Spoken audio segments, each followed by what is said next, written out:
Assalamualaikum warahmatullahi wabarakatuh. Perkenalkan, kami dari kelompok 1 akan mempresentasikan tentang koloid dan cara pembuatannya.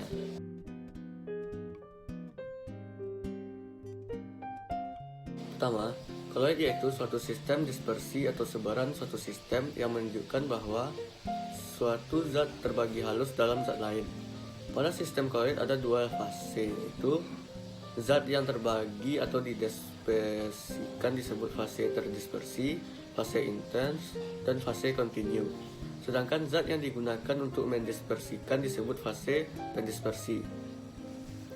Fase terdispersi merupakan zat terlarut, sedangkan fase pendispersi merupakan zat pelarut. Adapun sistem koloid yaitu campuran homogen dan stabil yang disebut larutan, molekul, atom, ataupun ion disebarkan dalam satu zat kedua. Dengan cara yang agak mirip, materi koloid dapat dihamburkan atau disebarkan dalam suatu medium sinambung, sehingga dihasilkan suatu dispersi atau sebaran koloid atau sistem koloid. Selai, mayones, tinta Cina, susu, dan kabut merupakan contoh yang dikenal. Dalam sistem-sistem semacam itu, partikel koloid dirujuk sebagai zat terdispersi atau tersebarkan, dan materi kontinu dalam nama partikel itu tersebar disebut zat pendispersi atau medium pendispersi. Selanjutnya, perbedaan larutan, koloid, dan suspensi. Larutan memiliki satu fase, sedangkan koloid memiliki dua fase, dan suspensi memiliki dua fase. Larutan agak jernih, sedangkan koloid keruh, dan suspensi juga keruh. Larutan mengandung homogen, sedangkan koloid antara homogen dan heterogen, suspensi heterogen. Diameter larutan partikelnya kecil dari 1 nanometer, sedangkan koloid diameter partikelnya antara 1 sampai 100 nanometer, sedangkan suspensi diameter partikelnya besar dari 100 nanometer. Larutan ini tidak dapat disaring, sedangkan koloid tidak dapat disaring dengan penyaring biasa, sedangkan suspensi dapat disaring. Dan selanjutnya, larutan ini tidak memisah jika didiamkan, sedangkan koloid juga tidak memisah jika didiamkan, sedangkan suspensi dia akan memisah jika didiamkan. Koloid bisa terbagi atas berbagai macam tergantung dari kriterianya. Yang pertama yaitu berdasarkan jenis partikelnya, ialah dispersi koloid, larutan koloid sejati atau larutan makromolekul, dan koloid asosiasi. Yang kedua, berdasarkan sifat absorpsi partikel koloid terhadap medium pendispersinya. Yang pertama yaitu koloid liofil, yang diambil dari bahasa Yunani yaitu lio yang artinya cairan dan philia yang artinya senang. Jadi dapat diartikan bahwa koloid ini senang dengan cairan. Partikel koloid akan mengabsorpsi molekul cairan sehingga terbentuk seluruh hukum di sekeliling partikel koloid itu. Contoh dari koloid liofil ini seperti kanji, protein, dan agar-agar. Yang kedua yaitu koloid liofil yang diambil dari bahasa Yunani yaitu li yang artinya cairan dan phobia yang artinya benci. Jadi dapat diartikan bahwa koloid ini benci cairan. Partikel koloid tidak dapat mengabsorpsi molekul cairan. Contoh dari koloid liofil ini yaitu sol sulfida dan sol logam. Yang ketiga, berdasarkan jenis muatannya, yaitu koloid bermuatan positif, misalnya yaitu koloid FeOH3 mengabsorpsi ion H+, sehingga menjadi muatan plus. Karena muatan senama, maka koloid FeOH3 akan tolak menolak sesamanya, sehingga partikel-partikel koloid tidak akan saling bergerombol. Yang kedua yaitu koloid bermuatan negatif, misal koloid AS2S3 mengabsorpsi ion OH- dalam larutan sehingga akan bermuatan negatif. Karena muatannya sejenis, maka terdapat gaya tolak menolak antar partikel koloid sehingga memberikan kestabilan pada sistem koloid. Namun secara keseluruhan sistem koloid bersifat netral, karena partikel koloid yang bermuatan ini akan menarik ion-ion dengan muatan berlawanan dengan medium pendispersinya. Yang keempat, koloid berdasarkan zat terdispersi dan medium pendispersinya, yaitu terdiri atas sol, emulsi, dan buih atau busa. Untuk sol ini sendiri yaitu merupakan dispersi koloid yang fase terdispersinya itu merupakan zat padat. Di dalam sol ini sendiri juga terdapat sol liofobik dan sol liofilik, yang mana untuk sol liofobik itu butir-butir koloid yang terdapat dalam sol liofobik itu tidak suka dengan pelarut. Sementara untuk yang sol liofilik itu butir-butir koloid yang terdapat dalam sol liofilik ini suka dengan pelarut. Setelah itu berdasarkan medium pendispersinya, sol juga terbagi atas menjadi sol padat, yang mana sol ini sendiri berada di dalam medium pendispersi padat. Contohnya itu yaitu paduan logam, gelas pewarna, dan intan hitam. Setelah itu yang selanjutnya sol cair, yang mana sol cair ini sendiri merupakan sol padat umumnya, yaitu merupakan sol di dalam medium pendispersi air. Yang contohnya itu yaitu cat, tinta, tepung dalam air, dan tanah liat.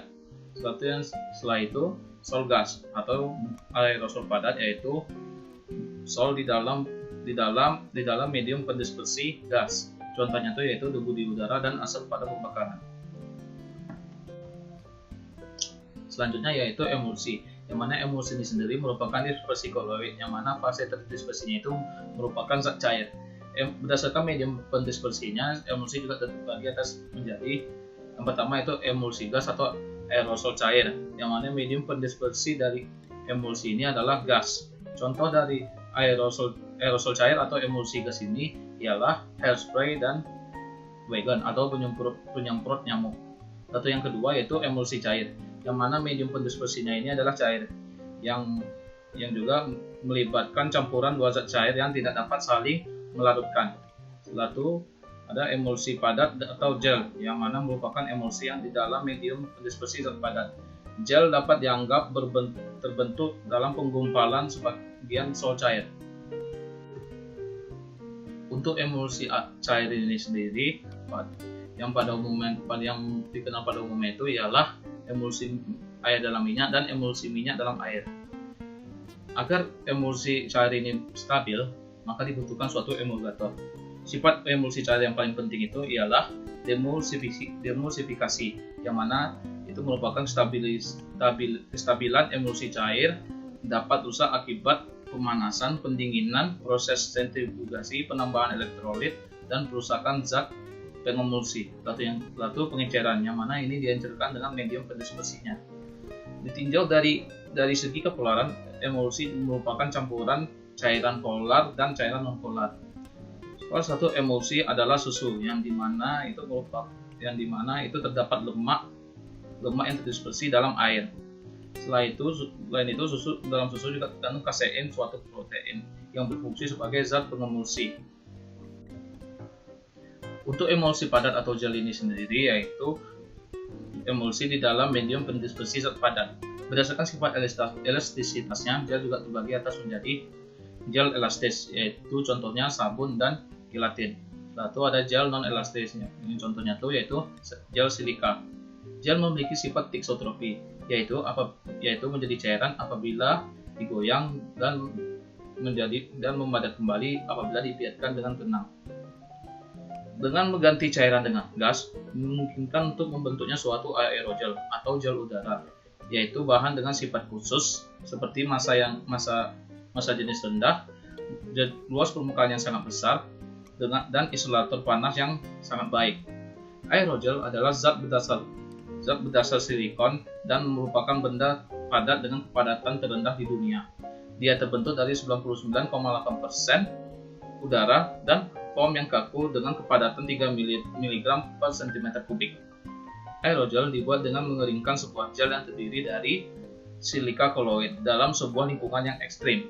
Alkohol cair seperti etanol dicampur dengan prekursor silikon alkoksida sehingga membentuk sebuah gel silikon dioksida yang merupakan gel silika. Lalu melalui proses yang disebut pengeringan superkritikal, alkohol disingkirkan dari gel. Nah, biasanya dilakukan dengan menukar etanol dengan CO2 cair dan membuat CO2 berada di atas titik kritis.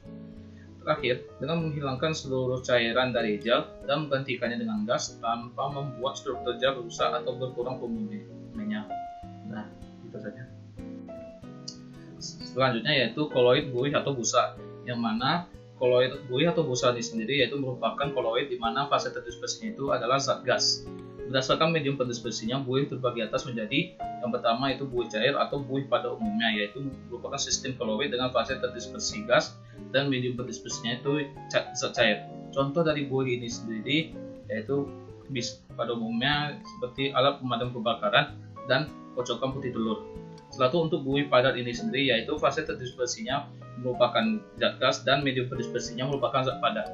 Contoh dari buih padat itu sendiri terdapat pada roti, styrofoam, dan batu apung. Baiklah, selanjutnya kita masuk kepada sifat-sifat koloid. Pada dasarnya sifat koloid itu tergolong atas dua bagian, yaitu sifat optik dan sifat listrik. Sifat optik ada efek Tyndall dan gerak Brown, sedangkan sifat listrik meliputi elektroforesis, adsorpsi, koagulasi, koloid pelindung, dan dialisis. Efek Tyndall. Efek Tyndall merupakan gejala penghamburan cahaya yang dijatuhkan oleh seberkas cahaya yang dijatuhkan pada sistem koloid. Sifat koloid ini dapat digunakan untuk membedakan larutan sejati dan sistem koloid. Pada larutan sejati tidak terjadi efek Tyndall, sedang pada sistem koloid yang terjadi efek Tyndall. Gejala efek Tyndall dapat dijumpai dalam kehidupan sehari-hari, misalnya berkas sinar dari proyektor film di bioskop dan berkas cahaya lampu mobil pada malam yang berkabut. Yang kedua, gerak Brown. Partikel koloid terlalu kecil dan tidak terlihat jika diamati dengan mikroskop biasa, tetapi dapat diamati dengan menggunakan mikroskop ultra. Mikroskop ultra merupakan mikroskop yang dilengkapi sistem penyinaran khusus dan memiliki daya pisah yang besar. Dengan menggunakan mikroskop ultra, partikel koloid tampak senantiasa bergerak lurus dan arahnya tidak menentu. Gerakan partikel koloid ini disebut gerak Brown, karena yang pertama kali mengamati gerakan ini adalah Robert Brown pada tahun 1827. Yang ketiga ada elektroforesis. Elektroforesis merupakan partikel-partikel koloid dapat bergerak dalam medan listrik karena partikel-partikel itu bermuatan listrik. Gejala ini disebut elektroforesis. Selanjutnya ada adsorpsi. Daya adsorpsi partikel koloid lebih besar dibanding daya adsorpsi partikel larutan sejati. Hal ini disebabkan permukaan partikel koloid lebih luas dibanding partikel larutan sejati. Apabila partikel koloid menyerap ion, partikel itu bermuatan listrik. Misalnya koloid besi 3 hidroksida dalam air menyerap ion positif dan koloid arsen 3 sulfida menyerap ion negatif. Atas dasar sifat adsorpsi ini, partikel koloid sangat penting dalam praktik. Partikel koloid banyak digunakan dalam berbagai bidang, terutama bidang industri. Misalnya, industri gula untuk pemutihan gula, industri tekstil untuk proses pewarnaan, proses air minum untuk menjernihkan air, dan koagulasi. Partikel-partikel koloid dapat mengalami penggumpalan atau koagulasi. Ada dua cara mengkoagulasikan sistem koloid, yaitu cara mekanik dan cara kimia. Cara mekanik dapat dilakukan dengan pemanasan, pendinginan, atau pengadukan. Cara kimia dilakukan dengan penambahan zat-zat kimia, misalnya zat elektrolit. Selanjutnya ada koloid pelindung. Ada koloid yang bersifat melindungi koloid lain supaya tidak mengalami koagulasi. Koloid semacam ini disebut koloid pelindung. Koloid pelindung ini membentuk lapisan di sekeliling partikel koloid yang lain sehingga melindungi muatan koloid tersebut. Tinta dan cat perlu diberi koloid pelindung. Cat yang tidak ditambah koloid pelindung akan mengalami koagulasi. Yang terakhir, dialisis. Untuk stabilitas koloid, diperlukan sejumlah muatan ion suatu elektrolit. Akan tetapi, jika penambahan elektrolit ke dalam sistem koloid terlalu banyak, kelebihan ini dapat mengendapkan fase terdispersi dari koloid itu. Hal ini akan mengganggu stabilitas sistem koloid tersebut. Untuk mencegah kelebihan elektrolit, penambahan elektrolit dilakukan dengan cara dialisis. Dialisis adalah suatu cara pemurnian sistem koloid dari ion-ion pengganggu yang menggunakan selaput semi-permeabel. Caranya, sistem koloid dimasukkan ke dalam kantong semi-permeabel dan diletakkan di dalam air. Selaput semi-permeabel ini hanya dapat dilalui oleh ion-ion, sedang partikel koloid tidak dapat melaluinya. Ion-ion yang keluar melalui selaput semi-permeabel ini kemudian larut dalam air. Dalam proses dialisis, hilangnya ion-ion dari sistem koloid dapat dipercepat dengan menggunakan air yang mengalir. sekarang kita sampai pada pembuatan koloid. Pada pembuatan koloid itu sendiri dibagi menjadi dua cara. Cara pertama itu adalah kondensasi dan cara kedua dispersi. Nah, ukuran partikel koloid sendiri terletak antara partikel larutan dan suspensi. Sehingga sistem partikel koloid dapat dibuat dengan pengelompokan atau agregasi partikel larutan. Cara ini disebut kondensasi, atau dengan menghaluskan partikel-partikel kasar dari suspensi, kemudian mendispersikannya ke dalam medium pendispersi. Cara ini disebut dengan dispersi. Nah, untuk lebih mempermudah, koloid kan ada di antara larutan dan suspensi. Untuk lebih mengingatnya, dari larutan ke koloid kita sebut kondensasi, dan dari suspensi ke koloid kita sebut dengan dispersi. Nah, untuk pembuatan koloid dengan cara pertama yaitu cara kondensasi. Dengan cara kondensasi, partikel larutan sejati yaitu molekul atau ion bergabung menjadi partikel koloid. Cara ini dapat dilakukan dengan reaksi-reaksi kimia seperti reaksi redoks, hidrolisis, dan dekomposisi. Yang pertama, dengan pengembunan uap. Uap raksa yang dialirkan melalui air dingin dapat membentuk sol raksa. Nah, selanjutnya ada pergantian pelarut. Selain dengan cara-cara kimia seperti sebelumnya tadi, koloid juga dapat terjadi dengan pergantian pelarut. Contoh, apabila pelarut jenuh kalsium asetat dicampur dengan alkohol, maka terbentuk suatu koloid berupa gel. Nah, itu tadi adalah cara kondensasi. Lalu sekarang adalah cara dispersi. Dengan cara dispersi, partikel kasar dipecah menjadi partikel koloid. Cara dispersi dapat dilakukan secara mekanik, peptisasi, atau dengan loncatan bunga listrik, atau cara Busur-Brady. Nah, beberapa cara dispersi ini, yang pertama ada cara mekanik. Nah, menurut cara ini, butir-butir kasar digerus dengan lumping atau penggiling koloid sampai diperoleh tingkat kehalusan tertentu, kemudian diaduk dengan medium dispersi. Contoh, sol belerang dapat dibuat dengan menggerus serbuk belerang bersama-sama dengan suatu zat inert, seperti gula pasir, kemudian mencampur serbuk halus itu dengan air. Cara kedua adalah cara peptisasi. Peptisasi ini sendiri adalah cara pembuatan koloid dari butir-butir kasar atau dari suatu endapan dengan bantuan suatu zat pemeptisasi atau pemecah. Zat pemeptisasi memecahkan butir-butir kasar menjadi butir-butir koloid. Contoh, agar-agar dipeptisasi oleh air, nitroselulosa oleh aseton, karet oleh bensin, dan lain-lain. Endapan NiS dipeptisasi oleh H2S dan endapan AlOH 3 kali oleh AlCl3. Nah, yang ketiga adalah cara Busur-Brady atau elektrodispersi. Cara Busur-Brady digunakan untuk membuat sol-sol logam. Logam yang akan dijadikan koloid digunakan elektrode yang dicelupkan dalam medium dispersi, kemudian diberi loncatan listrik di antara kedua ujungnya. Mula-mula atom logam akan terlempar ke dalam air, lalu atom-atom tersebut mengalami kondensasi, sehingga membentuk partikel koloid. Jadi cara Busur ini merupakan gabungan cara dispersi dan cara kondensasi. Contohnya, pembuatan sol emas dan sol platina. Pemurnian koloid. Yang pertama adalah dialisis. Dialisis adalah cara mengurangi ion-ion pengganggu yang terdapat dalam sistem koloid dengan menggunakan selaput semi permeabel. Dalam proses ini, sistem koloid dimasukkan ke dalam suatu kantong koloid. Lalu kantong koloid itu dimasukkan ke dalam bejana yang berisi air mengalir. Kantong koloid terbuat dari selaput semi permeabel, yaitu selaput yang dapat melewatkan partikel-partikel kecil seperti ion-ion atau molekul sederhana. tetapi menahan koloid. Dengan demikian, ion-ion keluar dari kantong dan hanyut bersama air. Prinsip dialisis digunakan pada proses cuci darah bagi penderita ginjal. Yang kedua adalah ultrafiltrasi. Pada proses ini, medium pendispersinya dipaksa menembus membran semipermeabel dengan bantuan pompa air atau pompa vakum.